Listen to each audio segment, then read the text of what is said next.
témoins finiront par être tués par la bête sauvage qui monte de l'abîme. C'est un point bien à comprendre, car il ne s'agit pas là de la bête sauvage qui monte de la mer, mais celle qui monte de l'abîme.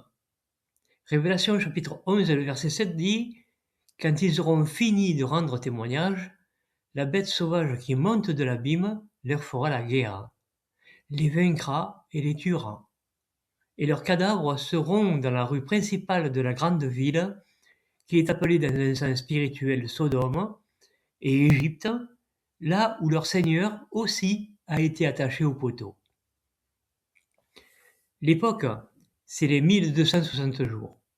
L'endroit, c'est Jérusalem. Les deux témoins, ce sont Trump et Netanyahou. Et la bête qui monte de l'abîme, c'est le 8e roi de la bête sauvage écarlate. C'est-à-dire Poutine avec ses alliés, qui est la même bête que celle qui monte de la mer dans une facette encore plus violente. Nous savons que le 8e roi, comme les 7 qui l'ont précédé, sont des puissances mondiales. Donc il est logique que ce 8e roi soit une puissance mondiale. Le but des deux témoins, c'est de rétablir la terre promise pour Israël. Là encore, c'est un point important à noter. C'est pour cette raison que la prise de Jérusalem est un échec pour les deux témoins, mais ils réalisent la volonté de Dieu à ce sujet. Nous pouvons rapprocher ce passage avec ce que dit Ézéchiel au chapitre 38. L'armée qui vient du nord, composée de Gog et des nations, vont s'emparer de Jérusalem. Ce point est clairement mentionné en Zacharie chapitre 14, le verset 1. Pour être clair, nous voyons que le camp oriental s'élèvera contre le camp occidental.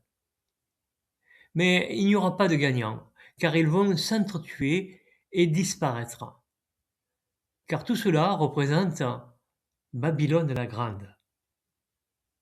Le point central de la disparition de Babylone la Grande, c'est quand ils attaqueront Jérusalem. Ce sera à ce moment-là que Jésus viendra. Ce sera aussi le moment de l'enlèvement de ceux qui sont vivants. Les deux témoins ont donc une double casquette, celle des deux témoins qui prophétisent et les deux cornes de la bête sauvage de la 7e tête qui vont être renversées par le 8e roi.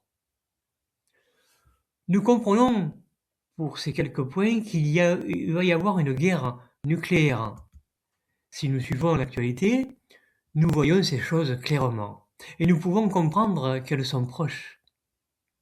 Mais Jésus a dit, quand vous verrez ces choses, redressez la tête parce que votre délivrance approche. Pour bien comprendre, il faut lire tous les posts que j'ai écrits à ce sujet.